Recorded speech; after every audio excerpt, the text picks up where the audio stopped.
آیا د انډیا خاتون پایلټ پاکستان په حقیقت کې ګیره کړې ده؟ د دې شاله څه حقیقت دی او انټرنیشنل میډیا د حواله سره رپورټ جاری کړی دی او امریکای ته انډیا سره منټ جاری کړی دی د پاکستان حواله سره.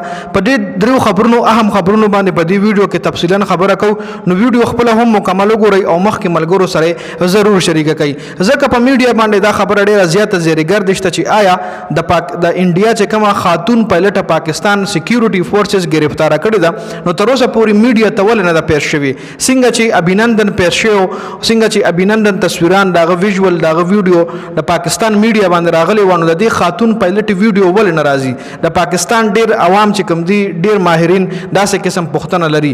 نو دې حواله سره انټرنیشنل یو میډیا ده چې دې حواله سره الجزیره په نوم باندې یو انټرنیشنل میډیا ده چې دغه یو ریپورټر دی چې دغه نوم کمال حیدر دی، هغه یو ریپورټ جاری کړی دی.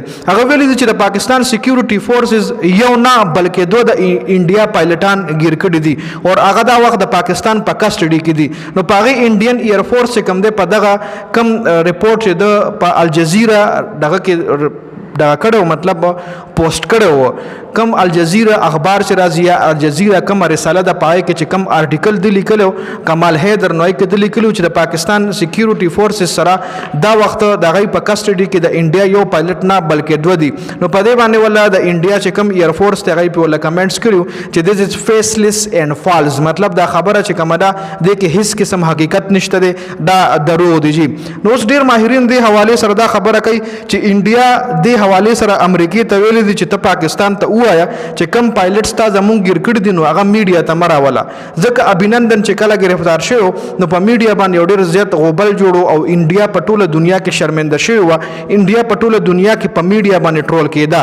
نو سوی انډیا امریکای ته ویل دي چې ته پاکستان ته وایا چې زمون دا پایلټان افیشلی مشو کوا دا مخه دنیا ته دا په میډیا باندې مراوله. نو دې کې حقیقت شته کنه خو دا چې کم ماهرین دي ای دا خبره کوي او اوس میډیا ته نه راوستل کېدی شي. دا هم غیر ملکی یو پالیسی وي. پاکستان حکومت هم لا تر اوسه پورې خو بل طرف ته پاکستان حکومت دا خبره نه د کلیم کړي چې مونږه د انډیا دوه پایلټان ګیر کړي دي او مونږ سره په کسټډي کې دي یا فلاني ځای کې په کسټډي کې یا ډنګړي ځای کې په کسټډي کې دي یا دغه څه ویژوال یا دغه سپورټ هم په میډیا باندې نه راغله. د پاکستان حکومت هم دا خبره نه د کلیم کړي. نو ډېر خلک وایي چې ګیر کړي دي او پاکستان سره په کسټډي کې دي خو پاکستان په دې وجه خینا چې ای باندې برانه پریشر دی او ډېر خلک وایي چې نه دي ګیر شوي. مختلف خبرې دي حواله سره کیږي خو کچره داسې قسم یو پایلټ گیر شي یا یو دغه گیر شي نو دغه فیصله بیا په اقوام متحده کې کیږي. د دې خپل رولز اینڈ ریګولیشن وی خپل پالیسیانه وي چې هغه هر ملک په اقوام متحده کې ساين کړي وي جی.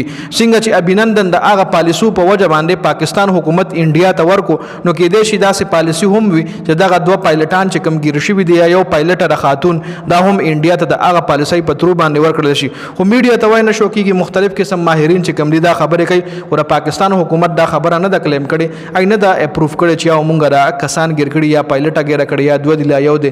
د حواله سره پاکستان افیشلی سټیټمنټ نه جاری کړي.